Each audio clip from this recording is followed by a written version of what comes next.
គិនេសជាព្រះមួយអង្គដែលមានប្រកេសជាក្បាលដំរីនៅតាមប្រាង្គប្រាសាទបុរាណនានាកាលពីពុំទាន់មានចោរលួចវត្ថុបុរាណតែងតែមានបដិមាព្រះអាទិទេពមួយបែបដែលមានប្រកាយជាមនុស្សព្រះសេរសាជាក្បាលដំរីអ្នករៀនប្រវត្តិវិទ្យានិងសិល្បៈវប្បធម៌បានស្គាល់ច្បាស់ថាគឺជាបដិមារបស់អាទិទេពមួយអង្គឈ្មោះថាព្រះគិនេសដែលគេហៅក្លាយថាព្រះភគិនេសក៏ប៉ុន្តែនៅមានអ្នកខ្លះមិនទាន់បានដឹងរឿងរ៉ាវយ៉ាងណាដែលនាំឲ្យអាទិទេពនេះមានប្រកេសចម្លែកបែបនេះនោះទេរឿងរ៉ាវអំពីអាទិទេពអង្គនេះមានមួយតាមរយៈរឿងព្រេងនិទាន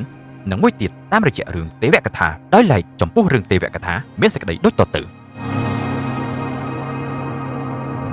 ថ្ងៃមួយនៅពេលដែលព្រះអង្គសេវៈប្រាថ្នាយាងចាក់ចេញទៅសមាធិតាំងសិលនៅឯភ្នំសច្ចាំងមួយរយៈដ៏យូរឆ្នាំព្រះនាងអគ្គមហេសីព្រះនាងបាវទីក៏សូមសំណូមពរដល់ព្រះស្វាមីថាបើសិនព្រះអង្គឃ្លាតឆ្ងាយពីខ្ញុំម្ចាស់យូរបែបនេះខ្ញុំម្ចាស់សែនអបសុខខ្លាំងណាស់តែបើសិនជាមានព្រះរាជបុត្រខ្ញុំម្ចាស់មិនដឹងជាសប្បាយរីករាយក្នុងហារតីយ៉ាងណាទេព្រះអង្គដើម្បីបំពេញរាជហារតីរបស់អគ្គមហេសីព្រះសេវៈក៏ផ្ដែផ្ដាំដល់ព្រះនាងឲ្យយកកំអែខ្នើយរបស់ព្រះអង្គយកមកសូនជារូបអាទិទេពតូចមួយរួមសំទៅនឹងដំណក់ទឹកញើសនៅលើដើមទ្រូងរបស់នាងរួចហើយយកទៅតម្កល់ទុកក្នុងរយៈពេល3ថ្ងៃព្រះនាងបាវទីក៏អនុវត្តតាមរាជបន្ទូលរបស់ព្រះអង្គទាំងអស់ទីបំផុតក៏មានព្រះរាជបុត្រមួយអង្គមានព្រះនាមថាព្រះគិនេសដោយព្រះរាជបំណងពិតប្រាកដមែនលុះច្រើនឆ្នាំកន្លងផុតទៅព្រះគិនេសក៏បានពេញរូបរាងស្អាតសង្ហាមានសម្បុរឆោមលោមពណ៌គួរជាទីស្រឡាញ់ពោពេញទៅដោយចំណេះវិជ្ជាវិសេសវិសាលហើយព្រះមេដាបាវទីតែងតែផ្ដាំឲ្យទាំងរងចាំនៅផ្លូវព្រះវរបិតាដែលយើងត្រឡប់មកពីសមាធិសិល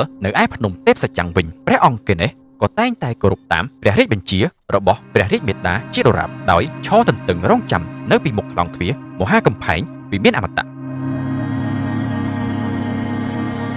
ថ្ងៃមួយព្រះអាទិទេពសិវៈក៏យាងត្រឡប់មកពីសមាធិតាំងសិលនៅឯភ្នំទេពសច្ចាំងលុះយាងមកដល់ខ្លោងទ្វារមហាកំផែងវិមានអមតៈក៏ប្រទះឃើញកំឡោះបរិសុទ្ធរូបស្អាតសង្ហាព្រឹមព្រៃមួយអង្គកំពុងឈររេរាចុះឡើងនៅពីមុខនោះព្រះសេវៈបោះចំហៀនមួយចង់យាងទៅតែចូលមិនបានព្រោះព្រះគិនេសជំទាស់គ្រប់វេលាហើយដាក់លក្ខខណ្ឌយ៉ាងតឹងរឹងបំផុតលុះត្រាតែយកជាជំនះលើក្បាច់គុណមហិទ្ធិឫទ្ធិមុនអាគមលើខ្លួនសិនពេលនោះព្រះសេវៈក៏ផ្ទុះឡើងនៅកំហឹងប្រច័ណ្ឌប្រៀបដូចជាបន្ទុះព្រំភ្លើងក៏បង្កឡើងនៅឆាកប្រយុទ្ធរវាងព្រះរាជបុត្រនិងព្រះវរបិតាដែលពុំស្គាល់គ្នាការប្រយុទ្ធគ្នាបានប្រព្រឹត្តទៅយ៉ាងយូរពោពេញទៅដោយសភាពក្តៅក្រហាយក្រៃលែងព្រះបិតាបានប្រើមហិទ្ធិឫទ្ធិមុនអាគមគាថាខ្យល់បក់កំបុតត្បូងទៅលើព្រះគិនេសធ្វើឲ្យដាច់ព្រះសេរសាបាងខ្ចាត់បាត់ពីព្រះកាយមួយរំពេចក្រោយពីធ្វើគុតព្រះគិនេសហើយព្រះសេវៈក៏យាងចូលទៅក្នុងប្រាសាទពេលជួបព្រះអគ្គមហេសីព្រះនាងបាវទីទើបបានដឹងថាព្រះគិនេសគឺជាព្រះរាជបុត្រទី2របស់ព្រះអង្គស្ទុះចេញមកក្រៅជាបន្ទាន់ខំរកមើលក្រែងឃើញព្រះសេរសារបស់ព្រះរាជបុត្រជ្រុះនៅកន្លែងណានឹងអារឹសយកមកតបជាប់គ្នាប្រោះឲ្យរស់ឡើងវិញព្រះសេវៈក៏ប្រគល់ប្រកាសឲ្យគ្រប់អាទិទេពដូចធំទាំងអស់នាំគ្នាដើរជួយរកព្រះកេសប៉ុន្តែនៅតែរកមិនឃើញមើលទៅពេលនោះប្រហែលជាអាទិទេពខ្យល់មិនបានចូលរួមជួយរកផងទេព្រោះបើសិនជាព្រះពាយជួយរកច្បាស់ជារកឃើញមិនខានព្រោះទៅដល់ទីណាក៏ខ្យល់ទៅដល់ទីនោះដែរប៉ុន្តែមានអ្នកខ្លះសន្និដ្ឋានថាប្រហែលជាព្រះកេសនេះធ្លាក់ចូលទៅក្នុងសញ្ញកាសទេដឹង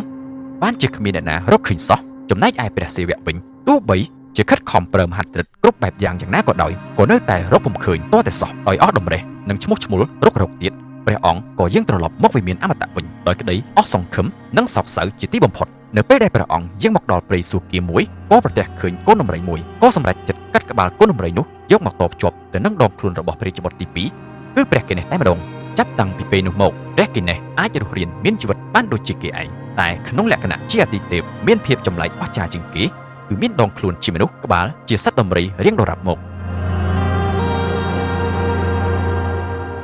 សូមបញ្ជាក់ផងដែរថានេះជារឿងរ៉ាវអាទិទេពក្នុងព្រាហ្មណ៍សាសនាដែលបានពង្រីកអំណាចឥទ្ធិពលរបស់ខ្លួនយ៉ាងខ្លាំងក្លានៅក្នុងប្រទេសកម្ពុជាចាប់តាំងពីសតវត្សទី1ដល់សតវត្សទី12នៃគ្រិស្តសករាជនៅលើព្រះសេរសាជាក្បាលដំរីនៃព្រះគិនេសនេះគេឃើញមានភ្លុកម្ខាងត្រូវបាក់មិនមែនជាការបាក់ដោយចៃដន្យនោះទេគឺជារូបភាពដើមដែលសិល្បៈឆ្លាក់បែបនេះព្រោះមានរឿងរ៉ាវថាពេលនោះព្រះគិនេសត្រូវបានប្រយុទ្ធជាមួយនឹងព្រះបរាសុរាមដែលជាអវតារបែងភាគរបស់អាទិទេពព្រះវិស្ណុហេតុដូច្នេះហើយបានជាសិល្បករតែងតែឆ្លាក់រូបដំរីនេះមានពោះកំប៉ោងព្រះហត្ថ4កាន់ថាសមហូបកាន់ដំបងខ្លីកាន់កងចក្រនិងកាន់កងហាលទំពុកព្រះកេតនភ័ណ្ឌរបស់ព្រះអង្គវិញគឺខ្សែរថយានជំនិះរបស់ព្រះអង្គគឺសត្វកណ្ដុរ